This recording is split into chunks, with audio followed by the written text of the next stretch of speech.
Bonjour les amis de la crypto, bienvenue pour cette troisième vidéo. Aujourd'hui, c'est une vidéo assez particulière que je vais vous présenter puisque nous n'allons pas parler directement de coin. Avant d'aller plus loin et pour vous aider à comprendre un peu mieux le principe de fonctionnement des cryptos, nous allons parler de la blockchain. Dans la précédente vidéo, je vous ai présenté le Bitcoin et aujourd'hui, juste après le générique, nous allons tranquillement rentrer un peu plus en profondeur sur son fonctionnement afin d'avoir une idée relativement concrète de ce qui se passe dans les coulisses des crypto-monnaies. Et vous comprendrez pourquoi, avant la fin de cette vidéo, que si la blockchain était une femme, je l'épouserais.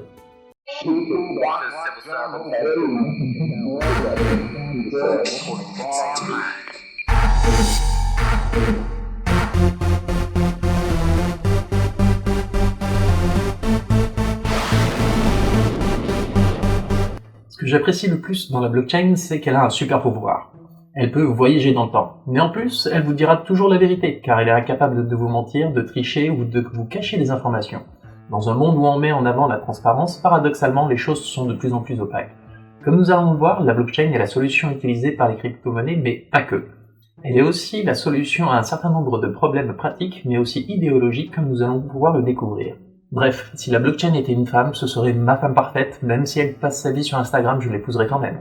Mais avant de commencer les explications de la blockchain dans l'absolu, et pour vous simplifier les idées sur les crypto-monnaies, voici ce que vous devez retenir, ce que vous verrez systématiquement sur toutes les crypto-monnaies. Voyez la blockchain comme le cerveau, les coins c'est le sang, et le market cap ce sont les poumons. Si vous ne savez pas de quoi je parle, je vous invite à regarder la vidéo précédente. Alors, qu'est-ce qu'une blockchain dans l'univers des crypto-monnaies et à quoi sert-elle? Comme son nom l'indique en anglais, c'est une chaîne de blocs d'informations qui renferme toute sa vie. Une blockchain, dans l'absolu, c'est une base de données décentralisée, infalsifiable, inviolable, impiratable, et tout cela parce qu'elle est décentralisée. Mais que signifie le fait qu'elle soit décentralisée? Sur le réseau centralisé, c'est plutôt simple. Si le serveur central plante, le réseau plante. Je suis sûr que ça parle à certains. Pour le réseau décentralisé, c'est un peu plus complexe. Sur ce schéma, tous les points sont des ordinateurs, c'est ce que l'on appelle des nœuds du réseau. D'une façon générale, tous les nœuds sont égaux les uns les autres, mais c'est comme la langue française, il y a toujours des exceptions, mais que nous ne verrons pas aujourd'hui car nous allons y aller tranquillement. C'est par ces nœuds que la blockchain effectue ses opérations. Ces nodes, c'est entre autres vous si vous avez téléchargé un wallet en ligne et que vous êtes connecté. Et comme vous l'avez deviné, chaque ordinateur de ce réseau est un nœud qui a téléchargé la blockchain. On ne va pas en dire plus pour le moment car nous aurons l'occasion d'y revenir beaucoup plus en profondeur dans une prochaine vidéo. Pour en revenir au réseau décentralisé, dans son ensemble, il est synchronisé et coordonne pour chaque utilisateur les actions que ce dernier effectue au sein du réseau et ce de manière totalement fédérée, décentralisée et distribuée. Et là je viens de vous expliquer la fonction du Distributed Ledger, tout tranquillement. Le Distributed Ledger, ou registre distribué, comme son nom l'indique, est un registre qui fait partie intégrante de la blockchain et qui la gère de façon totalement autonome. Il n'y a pas d'administrateur central ou de stockage de données centralisé. Pourtant c'est lui qui orchestre tout. C'est beau la technologie. Alors, que contiennent ces blocs? Le premier bloc est toujours très spécifique, il s'appelle le Genesis block ou bloc 0. En français, c'est le bloc de Genèse. Ensuite viendront les blocs traditionnels concernant sa vie. Pour ne citer que les principales informations contenues dans ces blocs, il y a toutes les opérations de vérification, mais aussi les opérations de validation et les transactions qui ont été effectuées depuis le moment où elle a été mise en ligne. Quelle est la taille d'un bloc? La taille des blocs varie selon les blockchains. Il n'y a pas vraiment de règles, car même au sein d'une blockchain, il peut y avoir des blocs de tailles différentes. Si la blockchain est publique, elle est accessible et consultable par tous les utilisateurs qui l'ont téléchargée, car il y a de rares exceptions que nous verrons dans une prochaine vidéo. Le consensus algorithmique. Le consensus algorithmique, il y en a plusieurs que nous verrons dans une prochaine vidéo, mais aujourd'hui nous allons juste parler des deux principaux, le POW et le POS. Pour vous faire une idée de leur différence, le plus simple serait de les comparer comme deux voitures. POW pour Proof of Work serait une voiture à essence, et POS, Proof of Stake, serait une voiture électrique. Les deux voitures vous amènent à destination malgré que leur moteur soit différent. Bah là, dans l'idée, c'est pareil.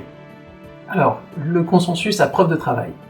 L'algorithme à preuve de travail est le processus qui permet de créer des blocs de la chaîne et des coins par l'exploitation des cartes vidéo ou CPU. Maintenant, vous le savez, c'est ce que l'on appelle le minage. C'est celui qui est utilisé par le Bitcoin dont le principal défaut est qu'il est relativement énergivore. Maintenant, parlons du consensus algorithmique Proof of Stake, POS, qui se traduit par preuve de participation ou par preuve d'enjeu. Sérieusement les gars, si là c'est pas du Google Trad de l'époque, vous avez vraiment aucune excuse au niveau de cette traduction. Le pire dans cette anecdote, c'est qu'il y a des personnes qui ont légitimé cette traduction. La crypto, c'est déjà pas simple, mais si en plus on n'est pas aidé, je comprends pourquoi personne n'y comprend toujours rien. Mais bon, quand vous savez que seulement 3% de l'internet mondial est traduit en français, faut pas s'étonner. Mais quand même quoi, sérieusement. Si j'étais militant, je proposerais preuve de possession, car ça va avec POS, et surtout, parce que c'est exactement le cas. Le seul enjeu pour les traductions, c'est de faire mieux. Tête de notes. L'algorithme à preuve de participation, pour faire simple, c'est le processus qui permet de créer des coins et de valider des blocs par le fait de posséder un certain montant de coins sur un wallet qui reste connecté en permanence 24 heures sur 24, 7 jours sur 7. Parce que cette somme déposée est dédiée, elle fait de vous quelqu'un impliqué dans cette crypto-monnaie qui aura un droit de parole, voire un droit de vote, mais surtout fera de vous un tiers de confiance pour traiter ces informations qui, évidemment, seront récompensées. Jusque-là tout va bien, ça tombe bien, on a terminé pour cette petite partie. Nous aurons l'occasion d'y revenir un peu plus tard. Et le plus beau avec ces deux consensus algorithmiques, c'est qu'ils sont compatibles, comme le prouvent les modèles hybrides. Dans la première vidéo, je vous ai dit que les cryptos pouvaient être programmés. Aujourd'hui, on va découvrir comment avec les smart contracts que nous verrons plus en détail dans la prochaine vidéo de l'Ethereum. Mais c'est une petite révolution en soi, vous allez voir. Alors, qu'est-ce qu'un smart contract ? C'est un contrat qui s'appuie sur la technologie de la blockchain pour sécuriser et rendre infalsifiables les termes et les conditions de son exécution. Pour faire simple, c'est un contrat concernant une somme d'argent et qui commence par « si ». S'il se passe tel événement, alors le contrat sera honoré ou remplira les conditions requises et sera exécuté. Cela peut être un ordre d'achat ou de vente, comme une assurance et bien d'autres choses encore. On va voir quelques exemples dans quelques instants. Mais sachez que seul l'esprit est la limite de ces applications. Parlons un peu des forks. Comme vous avez pu le découvrir sur le site de CoinMarketCap, dans le top 10 il y a 3 bitcoins différents. Comment c'est possible, vous demandez-vous? C'est simple. Il s'est passé ce que l'on appelle un fork en anglais ou embranchement en français. Un fork, c'est la résultante de 3 possibilités. Soit il s'agit de la création d'un nouveau coin dont on veut conserver absolument l'ADN original pour des raisons pratico-techniques. C'est le cas de certains coins qui sont directement issus de forks de Bitcoin. Soit le coin s'est fait hacker et par mesure de sécurité et afin que les possesseurs de cette crypto-monnaie ne soient pas lésés, on pourra forker le coin avec toutes les informations non corrompues depuis le dernier bloc sain, enregistré dans la blockchain et partir sur une nouvelle blockchain totalement immaculée puisque ce hack n'est jamais arrivé. C'est le cas de l'Ethereum et l'Ethereum classique, le pouvoir du fameux voyage dans le temps. Soit il y a un désaccord sur l'évolution que devrait prendre le coin. Dans le cadre d'un désaccord, la blockchain étant décentralisée, il faut savoir qu'il y a toujours des administrateurs et que les projets pour l'avenir du coin sont soumis au vote par les administrateurs de la crypto. Si le projet n'obtient pas le consensus et qu'au sein de la crypto-monnaie il y a 2 courants qui ne peuvent s'entendre, dans ces cas-là, un fork va se faire. C'est l'exemple de Bitcoin et de Bitcoin Cash. Maintenant parlons des utilisations concrètes de la blockchain d'une façon générale en dehors des crypto-monnaies. Une des applications de la blockchain est la gestion de la grille énergétique, mais sur une échelle locale à l'heure actuelle. Un certain nombre de projets de ce genre sont en train de se monter un peu partout dans le monde. Pour simplifier, vous êtes célibataire ou en couple et sans enfant. Vous êtes titulaire d'un contrat auprès d'un fournisseur d'énergie et ce fournisseur est connecté directement à la blockchain. C'est une journée comme les autres et vous allez au travail. Cependant, vous ne consommez pas l'intégralité de votre forfait journalier. À la différence, au même moment, un foyer, celui d'une famille nombreuse, lui, se retrouve en surconsommation. Pour éviter que le foyer se retrouve à payer une surfacturation, un smart contract va automatiquement s'établir entre vous et le foyer concerné, et vous allez lui revendre le surplus, mais au prix d'achat, sans aucune majoration.